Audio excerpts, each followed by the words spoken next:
The Zelda series has had so many incredible bosses over its million entries, but today I just want to focus on some of my favorite bosses from the 3D Zelda games. There have been so many great bosses, from early bosses to late bosses. I love the Ganondorf fight in both Ocarina and Twilight Princess, but I also want to kind of dive deep on some of the more obscure bosses and share some of my thoughts on, I guess, 6 or so of my favorite bosses across the 3D games, maybe not including Breath of the Wild.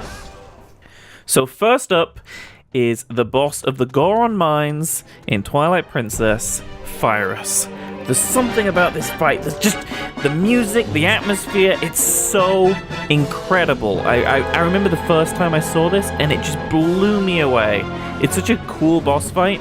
I like the Goron Mines overall. I think it's one of my favorite dungeons, especially in an early game for a 3D Zelda title. It's such a fun dungeon to go through. I absolutely love it. It's got a lot of things about it that are reminiscent of Ocarina of Time's Fire Temple, which we are going to see again in this video. But it's just such a fun boss battle, and it feels epic. I know that word is overused, but it really does. From the way you fight Fyrus, to the way he looks, and the attacks, and just the arena with these pillars and everything, it's just so cool. It also reminds me of some boss battles that they did later in the series in games like Skyward Sword. But again, we'll get there. We'll get there. But yeah, I had to start with Fyrus because Fyrus is probably my favorite boss battle in Twilight Princess. Yeah, probably. Probably. Okay, next up is from one of my least favorite 3D Zelda games, Skyward Sword. Don't get me wrong, I like a lot of Skyward Sword, but I think in hindsight it's lower on my list of favorite Zelda titles. But it has a great dungeon in it. It has a few, but one that I think is a standout in the game is the incredible Ancient Cistern and its boss, Coloctus, which is one of the most fun fights in Zelda history. Now, you're waving your arms around like a crazy fool because of the motion controls in this game, but fighting Coloctus, the first time I remember being just beaten. It just kicked my ass every single time, and it was so much fun. It almost, looking back at it now, I'm like, oh my god, Coloctus was the Dark Souls fight of Zelda. No. But it was a tough fight, and it can really hit you hard and do some pretty crazy damage.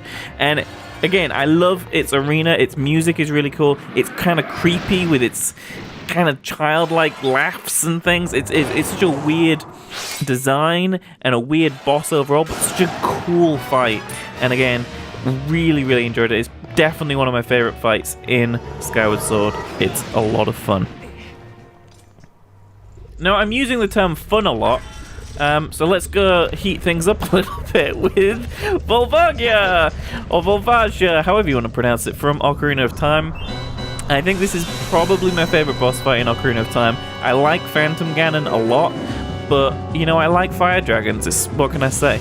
I think even in the original N64 version, this looked great, but in the 3D remake, they did a lot of really cool little details to really make this arena pop. And especially when the meteors start coming down, like the rocks, the heated rocks from the ceiling, really cool effects. And just seeing this really cool snake-like dragon fly around and twist around in the sky above you and come back down, and they have to hit it, and then it's got this swirling kind of heat, lava, fire plume around its face when it pops up. It's so cool. I love the design of it, and it's got this really cool helmet as well. I'm using cool a lot because Zelda is freaking cool. I love this series. But this boss fight, ton of fun.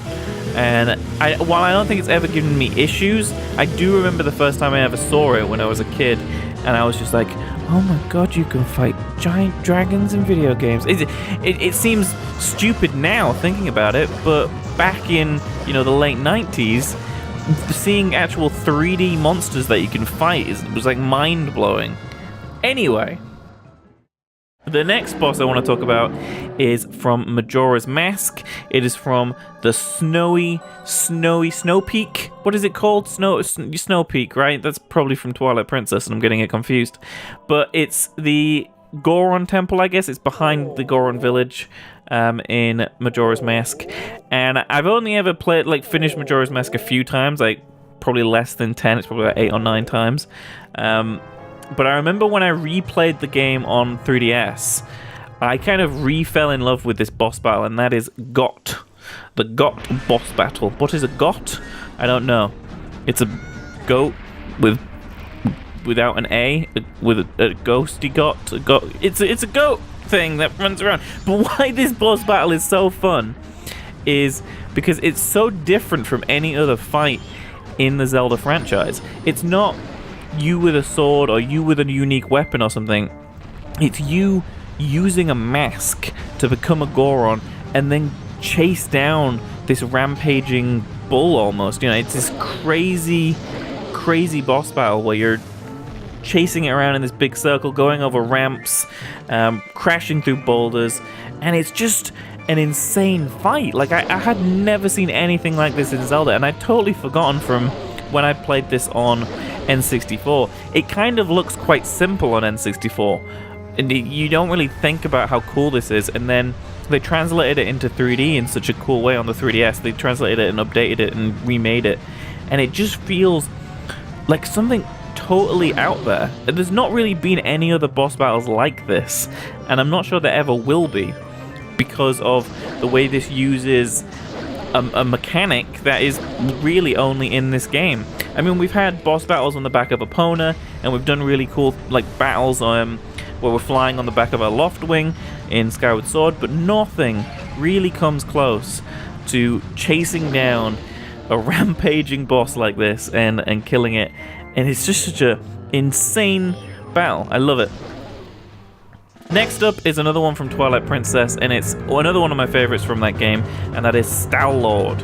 I remember when I went into this room, I don't know what kind of boss battle I was expecting after going through the Arbiter's grounds, but when Zant appears and you just see this huge skull start to reanimate and attack you, it's so cool that it begins locked to the ground and then floats around and tries to chase you down as you're trying to dodge its attacks on the spinner. It's a really different boss. Like, again, just like the previous one, I feel like this is another one of those super unique boss battles that we'll never see again, because the spinner has been in Twilight Princess, and then I think it was in Hyrule Warriors, right? Like, it's such a rare item, we probably won't ever see it again. But super weird boss battle, and I love weird boss battles. And again, just like Fyrus, this game in general, Twilight Princess, makes the battles feel epic. Again, that is an overused word, but I'm using it. And this battle in particular is another one of those just epic moments in the game. The scale is so big as well, because you're descending this arena in the second phase, and it just feels ginormous. Like, to do one cycle of it, one lap around the circumference of this arena, it's so big. And I mean, we got later in the series, we got bigger and better boss battles in terms of scale, but I think this is just such a fun boss battle, just like the Got fight in Majora's Mask. High speed and really tense, because if you fall, you're gonna lose some damage and have to start doing everything all over again and follow his patterns and do attacks again, because it does take a while if you mess up. And finally, the final boss I want to talk about. I could talk about any of the Ganondorf fights here. I could talk about a multitude of other boss battles throughout the series, because there are so many that I love. This is the thing, from the 2D games to the 3D games, Zelda is a franchise where not only is it fun to explore and experience the stories and meet new characters, it's also fun to just do battle against the enemies and the bosses.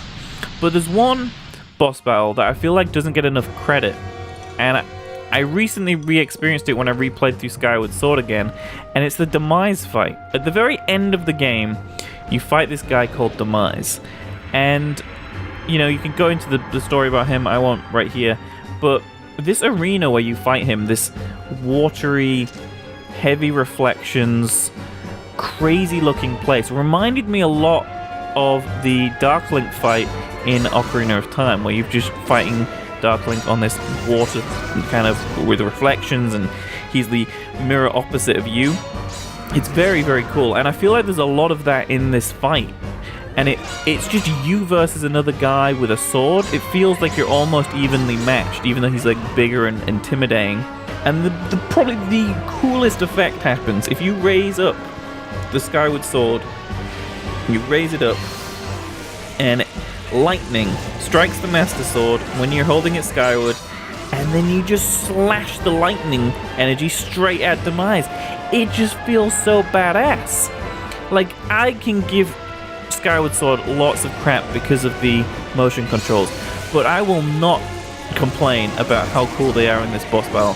They really upped the difficulty in this boss fight. He will block your attacks, he will come at you, and he will not ever give up. He is one of the most relentless bosses in Zelda.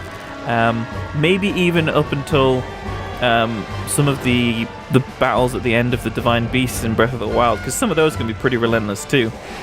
But Demise is just such a powerful, intimidating foe that I do feel that this boss battle doesn't get enough credit because of how great it is. Just because of how poor parts of Skyward Sword are and how it almost feels like a letdown in certain places. I thought this was a great ending to the game, and I really, really enjoyed this final battle in Skyward Sword. Well, there we are. There are just 6 bosses I wanted to talk about. Not necessarily my favorites, but some of my favorites from across the series. And again, like I said, I could have brought up so many other bosses, but I thought this was just good to cover some time. I am streaming the full playthrough of Ocarina of Time in one sitting right now, but this is a video just to distract people while I go make some food. But if you're watching this later, then I have uploaded it somewhere. Hello. Welcome. But most of you will be seeing this on the Twitch stream when I am playing Ocarina of Time. So I'll be back very soon. I am probably eating right now, but I have one more video to patch up the time. So we'll move on to that in a second. But thank you all, and hopefully you enjoyed this little dive into my brain about Zelda boss battles.